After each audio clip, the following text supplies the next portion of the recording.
The Mac Studio, the rare Apple product that doesn't have Pro anywhere near its name. But make no mistake, this device is for pros. It's configurable with up to a 20-core CPU, a 64-core GPU, a 32-core neural engine, 128 gigabytes of unified memory, and 8 terabytes of SSD storage. It has 6 USB-C ports, 2 USB-A ports, an HDMI, and an SD card slot. It can cost as much as $8,000. And Apple has been clear about the target audience. It's for video editors, photographers, audio engineers, people who need serious power and for whom a MacBook isn't going to cut it. And don't worry, we gave it to those folks. But first, the chip.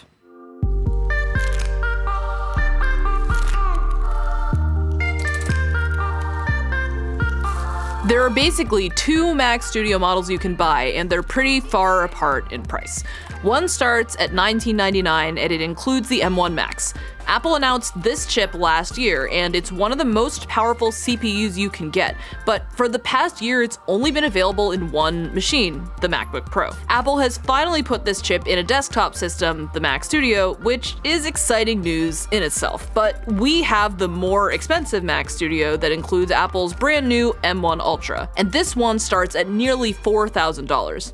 The M1 Ultra isn't a new chip exactly. Apple has essentially taken 2 M1 Maxes and fused them together. They're not the first company to try something like this. AMD and Nvidia have both put out dual GPU cards in the past, but the difference is that the Ultra is not actually 2 GPUs. Thanks to a process called ultrafusion, it functions as one monstrous GPU with twice the CPU cores, twice the GPU cores, and twice the memory bandwidth. Now, Apple has made some very ambitious claims about how this Franken-chip will perform, using various fancy charts that it did not label in any particularly useful way. Most surprisingly, it told us that the M1 Ultra's performance would exceed that of Nvidia's RTX 3090 while using 200 fewer watts of power.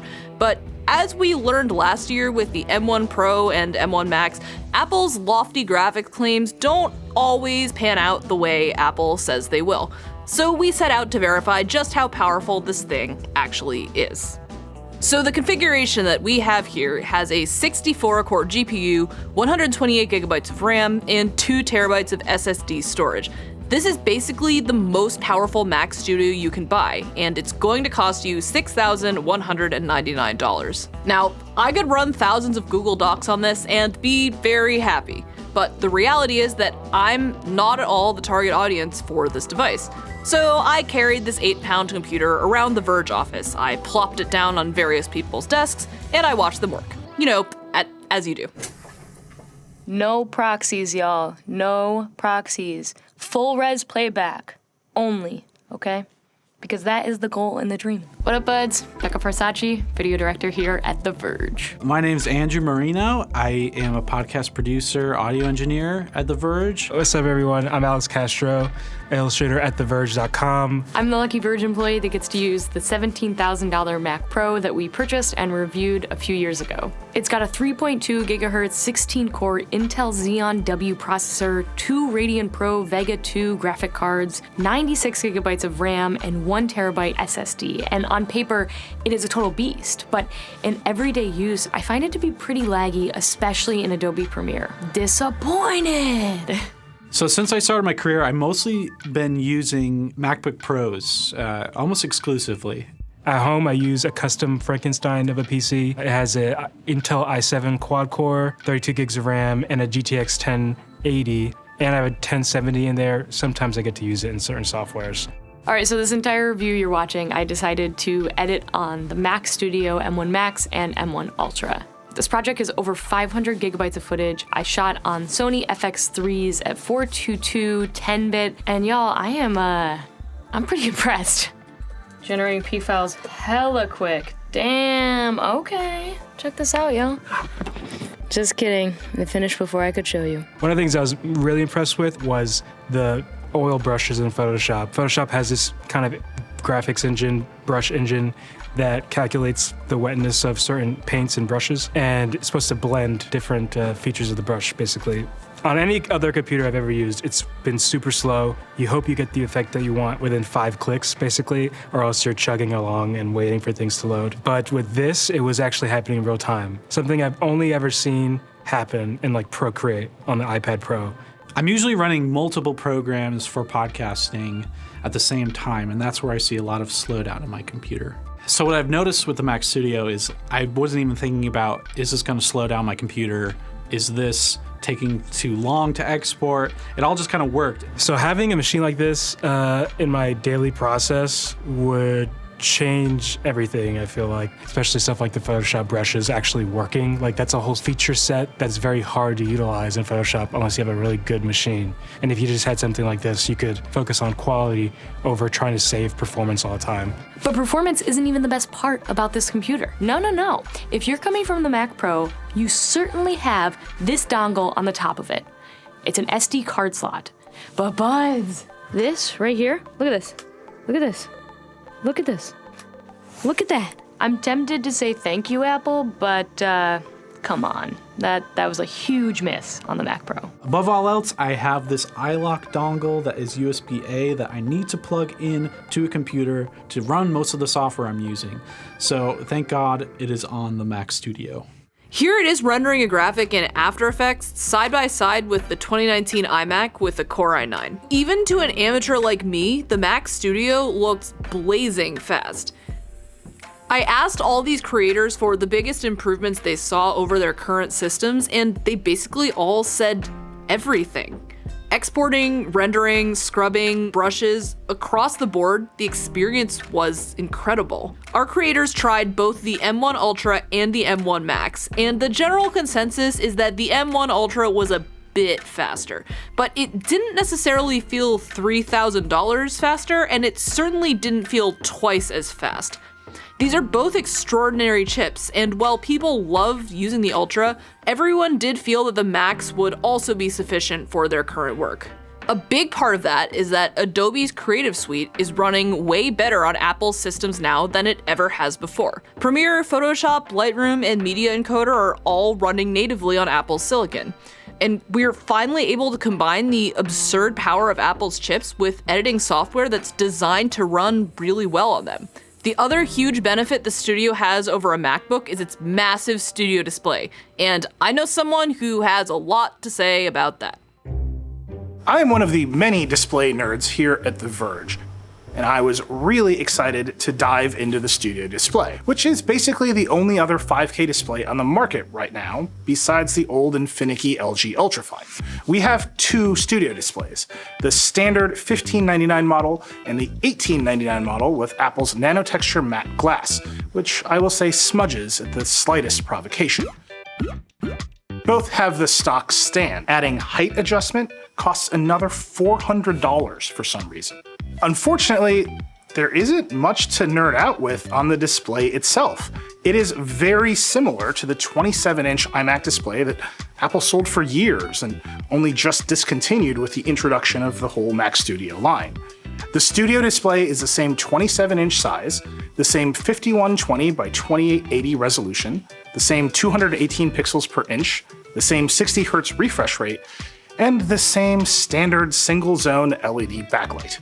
The only real spec difference is that Apple says the Studio display now has a typical brightness of 600 nits versus 500 on the iMac, but in real-world use, that's pretty hard to see. Compared to Apple's other displays across the Mac, iPhone, and iPad lineup, the Studio display is actually most notable for the things it doesn't have. Apple's high-end products all have displays that can produce true blacks in various ways. OLED screens on the iPhones, local dimming on the Pro Display XDR, and micro LED display backlights on the MacBook Pro and iPad Pro. The Studio display has none of that. It's a regular old LED backlight, and the darkest black it can produce is basically a very dark gray. Here's the local dimming test video we usually use. You can see how the Studio display doesn't do any local dimming. The Studio display is also notable for being an SDR display, with no HDR modes to speak of. Apple's high-end iPhones, iPads, and Mac laptops all support HDR, but the Studio display tops out at 600 nits, and Apple doesn't offer an HDR mode in the software at all. Really, the only reason to chase after this display for the screen itself is if you desperately care about having a 5K display that can show macOS at pixel-perfect resolution with no scaling. Some of you care about that a lot, and $1,600 sounds totally reasonable, considering the only other option is that buggy LG Ultrafine that costs $1,300. For those of you that don't care, $1,600 sounds ridiculous, and there are lots of other fascinating displays to think about, including a number of neat ultrawides and plenty of displays that support higher refresh rates. The other reason you might want to be thinking about spending $1599 on the Studio display is the webcam, mic, and speakers, of which Apple is very proud. There's an entire A13 chip powering the audio and camera system here, same as the iPhone 11, and the camera itself is a 12 megapixel sensor with an f2.4 lens that's theoretically comparable to the front camera on an iPhone or an iPad. There are 6 speakers, 4 woofers and 2 tweeters, and Apple says they support spatial audio. The mic and speakers sound great. You can adjust the 3 mic array to do voice isolation or not in Control Center, and you'll sound as good or better on calls as any conference mics I've ever heard. The only reason you might need something better is if you're regularly recording podcasts or streaming to an audience on Twitch or something. The speakers are loud and deep and better than any other built-in speakers you'll find. Here, take a listen. They made you feel like it was do or die, but no. Oh no. The more you push, they pull it. It's made your journey harder. It's still to sacrifice your life. Alright.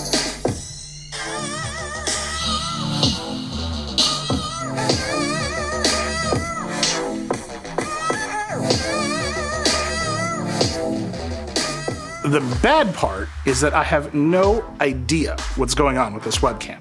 Apple has a long history of producing amazing images with 12 megapixel sensors and A-series chips, and here... Well, this thing just looks bad.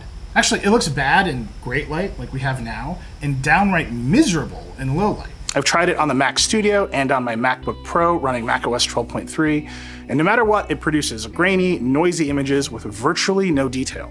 I tried it in FaceTime, I tried it in Zoom, in Photo Booth, in QuickTime, you name it, it's the same image. Turning off the center stage feature that follows you around the room doesn't help, turning portrait mode on and off doesn't help. I've obviously asked Apple about this, and the company is looking into it. But until there's an explanation, I simply wouldn't want to use this camera. The cameras on the M1 iMac and the M1 MacBook Pros are simply better. And the front camera on an iPhone is obviously better still. So that's the new Studio display. If you're adamant about having a 5K display connected to your Mac, you'll think the price is in the realm of reasonable. If not, I think you're probably better off looking elsewhere.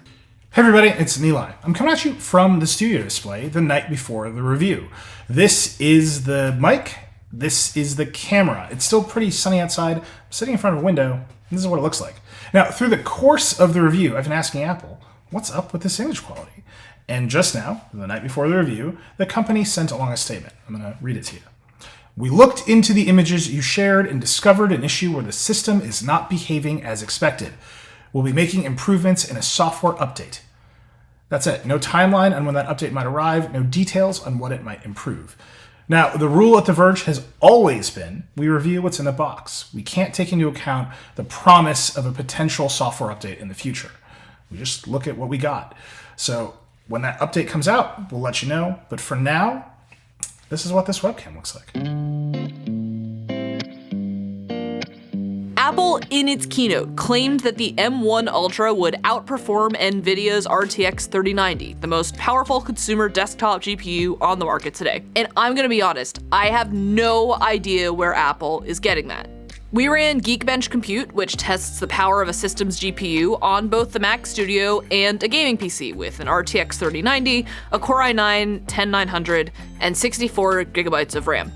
And the Mac Studio got destroyed. It got less than half the score that the RTX 3090 did on that test. Not only is it not beating NVIDIA's chip, but it's not even really coming close. On the Shadow of the Tomb Raider benchmark, the RTX was also a solid 30 frames per second faster. Now, the Mac Studio is not a gaming PC, and very few people are going to buy it to game, but the Tomb Raider is a GPU-heavy program, and it's been used as a proxy for GPU performance for several years. If the Ultra can't keep up graphically here, it's not clear to me that there's anywhere where it will outclass the RTX 3090. On the other hand, in CPU performance, the M1 Ultra is in a class of its own. Compare this to our Mac Pro model with an Intel Xeon W, and across our CPU benchmarks, there was really no contest. The Xeon is outclassed. In fact, the Ultra was so dominant in Premiere that I could find very few higher scores in the Puget Systems database. It's beating Threadrippers left and right. It's beating almost everything. Our $12,000 PC with a 32-core Threadripper 3970X did slightly beat the M1 Ultra on Geekbench multicore, but the Ultra was much closer to the Threadripper than it was to the Xeon. That's a really big achievement considering that the Mac Studio is small and nearly silent, whereas Threadripper PCs have way more cores and they're massive and loud, generally.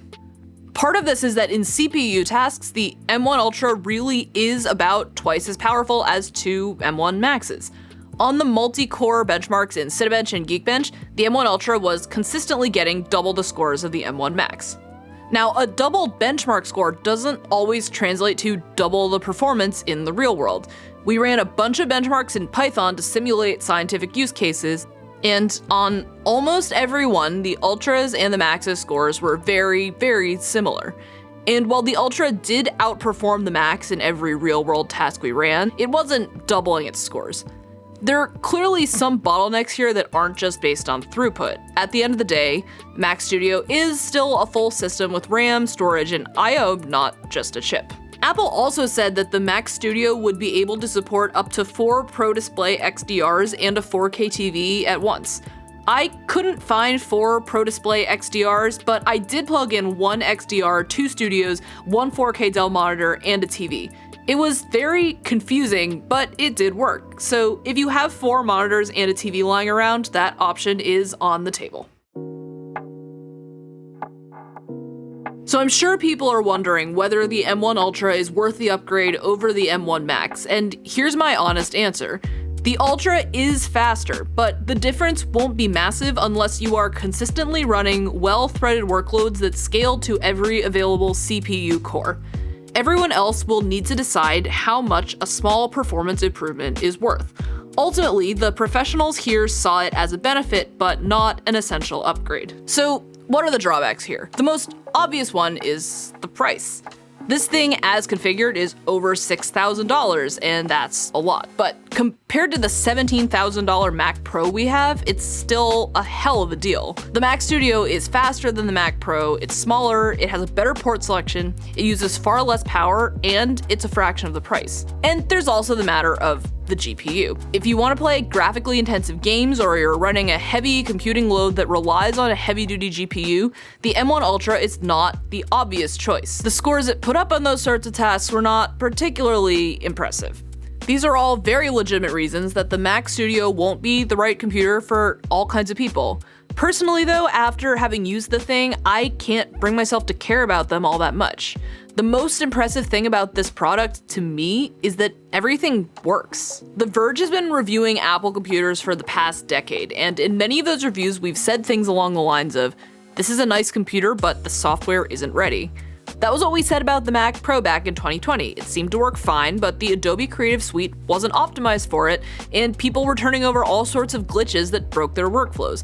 We ran into fewer, but still some issues with the first M1 MacBook Air when that came out, and that didn't happen here. What I did see was creator after creator being blown away by how much more they could get done on this machine. This is why companies innovate. This is why manufacturers like Apple put out slightly more powerful versions of the same computers, and this is why people keep buying them every year. It's so that people can make more and do more and make it and do it better. It's so the things we do, the things we watch and read, the things we love can all be better.